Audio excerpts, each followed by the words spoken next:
Hello everyone, welcome to law prep judiciary. मैं अदिति आप सभी के सामने प्रेजेंट हूँ एक छोटे से सेशन के साथ।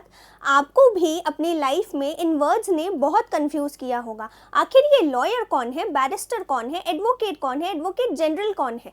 तो इन सब से डील करने के लिए आज हम प्रेजेंट हैं और आई प्रॉमिस यू कि at the end of the session आपके दिमाग में ये जो शब्द हैं ये बिल्कुल छप जाएंगे।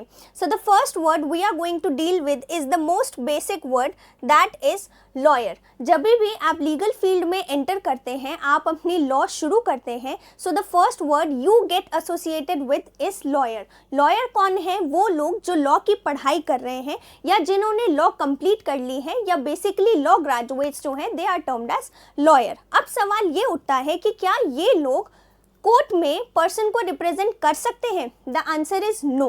Lawyers as such can not represent clients और पर्सन्स इन कोर्ट। उसके लिए हमें क्या चाहिए? उसके लिए हमें एनरोलमेंट चाहिए। अब चलते हैं नेक्स्ट वर्ड की ओर। The next word we are going to deal with is barrister. देखिए, अगर आप लॉ की पढ़ाई इंडिया से करते हैं, सो यू आर रिगार्डेड और you are termed as lawyer.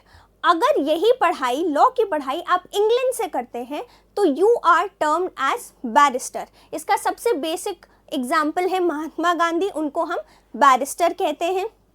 The next word we are going to deal with is advocate. देखिए, लॉयर से एडवोकेट तक आप कैसे पहुंचेंगे? आपने लॉ कंप्लीट की, अब आपने अपनी स्टेट बार काउंसिल में एनरोलमेंट कराया, तो आपके पास एक टेम्पररी एज सच आपको इशू होता है जो कि आप टेम्पररी प्रैक्टिस के लिए कर सकते हैं। उसको परमानेंट कैसे करेंगे? वो परमानेंट कैसे होगा? अगर आप बार काउंसिल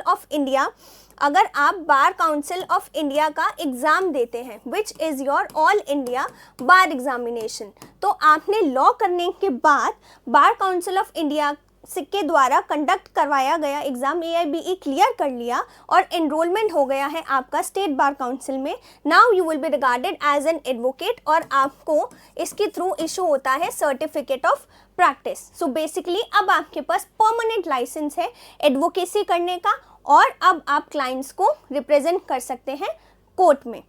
नेक्स्ट हम डील करेंगे, देखिए, एडवोकेट हमने पहले ही देख लिया, ये कौन है? जिसने लॉ कंप्लीट कर ली है और BCI में ये एनरोल्ड है। BCI में एनरोल्ड है, that means all India bar examination clear करने के बाद आपके पास सर्टिफिकेट ऑफ प्रैक्टिस है। Now you are authorised to appear in court, you can represent clients in the court. The second term is senior advocate. जैसे कि name indicate कर रहा है, सीनियर एडवोकेट। इनको डेजिग्नेट कौन करेगा? इनको या तो सुप्रीम कोर्ट या जहाँ पे जिस स्टेट में आप एनरोल्ड हैं उस स्टेट की हाई कोर्ट इनको डेजिग्नेट करेगी। एटलीस्ट 45 ईयर्स जो है इनकी एलिजिबिलिटी है। नेक्स्ट क्या है कि इनकी एटलीस्ट 10 ईयर्स ऑफ प्रैक्टिस रहनी चाहिए। इन लोगों की ड्रेस काउंट भी अलग रहता है। The next term we are going to study is advocate on record. अब ये on total different level के हैं। एडवोकेट्स ऑन रिकॉर्ड वो एडवोकेट्स होते हैं जो कि सुप्रीम कोर्ट को रिप्रेजेंट करते हैं। बेसिकली जो सुप्रीम कोर्ट में प्रैक्टिस करते हैं वो एडवोकेट ऑन रिकॉर्ड होते हैं। इनका अलग से एग्जामिनेशन होता है। देखिए, ड्राफ्टिंग कोई भी कर सकता है, रिप्रेजेंट कोई भी कर सकता है, बट द फाइलिंग, जो फाइलिंग होगी वो जो फाइलिंग है, B it an application, B it an affidavit, B it any kind of petition, filing AOR advocate on record करवाएगा। इनके लिए सुप्रीम कोर्ट अलग से एग्जामिनेशन कंडक्ट करवाती है। बेसिक एलिजिबिलिटी क्या है? 5 ईयर्स, ऑन टोटल 5 ईयर्स, जिसमें से 4 ईयर्स एक्सपीरियंस किसी भी कोर्ट का और 1 साल का एक्सपीरियंस किसी ऑलरेडी एडवोकेट ऑन रिकॉर्ड के अंडर। तो यहाँ पर हमने क्या पढ़ा? एडवोकेट, सीनियर एडवोकेट और advocate on record. Next thing जो हम पढ़ने वाले हैं वो है advocate general, attorney general, solicitor general. सबसे पहले स्टार्ट करते हैं अटॉर्नी जनरल से। अटॉर्नी जनरल जो है, he is regarded as the first law officer of the country. Basically हमारी कंट्री के लीगल एडवाइजर कौन है? अटॉर्नी जनरल है। इनकी अपॉइंटमेंट जो है वो किसके थ्रू होती है? इनकी अपॉइंटमेंट प्रेसिडेंट के थ्रू होती है और ये सेंट्रल गवर्नमेंट को लीगल मैटर्स में रिप्रेजेंट करते हैं। नेक्स्ट जो हम पढ़ने वाले हैं वो है एडवोकेट जनरल।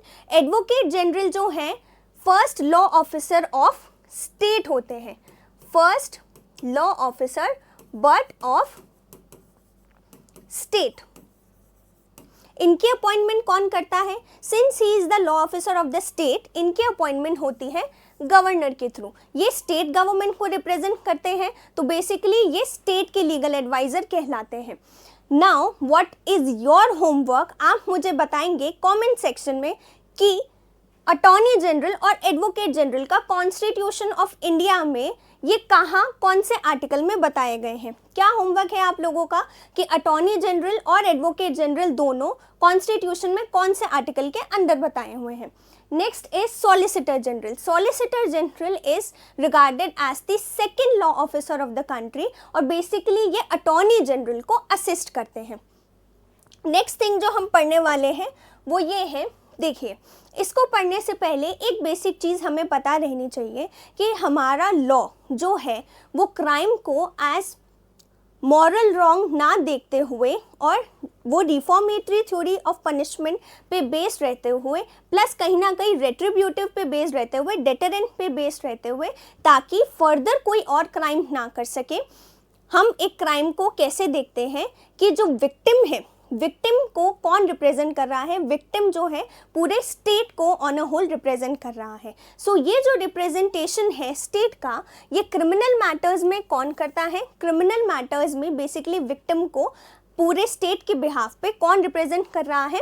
Public prosecutor. और वहीं सिविल मैटर्स में कौन रिप्रेजेंट कर रहा है? Government pleader. तो आज हमने कौन कौन से शब्द सीखे? आज हमने सीखा लॉयर कौन होता है। लॉयर वो है जिसने लॉ की ग्रेजुएशन कंप्लीट कर ली हो या जो लॉ कर रहा है। Next is your barrister. Barrister अगर आपने वही लॉ इंग्लैंड से की है तो you will be termed as a barrister. Next is advocate. Advocate वो है जिसने लॉ कंप्लीट करने के बाद एनरोलमेंट करा लिया है प्लस उसने बीसीआई के द्वारा कंडक्ट कराए हुए एग्जाम EIBEO को क्लियर कर लिया है और उनके पास लाइसेंस है और वो रिप्रेजेंट कर सकते हैं कोर्ट में। देन सीनियर एडवोकेट, तो 10 years of experience. AOR supreme court, AOR इनका अलग से एग्जाम होता है, ये सुप्रीम कोर्ट में फाइलिंग करते हैं। Next is your attorney general, first law officer of the country जो सेंट्रल गवर्नमेंट को रिप्रेजेंट करेगा। Next was your advocate general, first law officer of the state जो स्टेट गवर्नमेंट को रिप्रेजेंट करता है। Next is your public prosecutor जो criminal matters में victim को रिप्रेजेंट करता है और गवर्नमेंट प्लीडर जो सिविल मैटर्स में विक्टिम को रिप्रेजेंट करता है। आज हमने ये सारे वर्ड सीखे। आप लोगों का होमवर्क ये है, आप लोग कमेंट करके बताइए कि कॉन्स्टिट्यूशन में अटॉर्नी जनरल ऑफ इंडिया और एडवोकेट जनरल ऑफ स्टेट कौन से आर्टिकल में दिए गए हैं। With this is Aditi signing off for today. मेरे साथ बने रहने के लिए थैंक यू सो मच।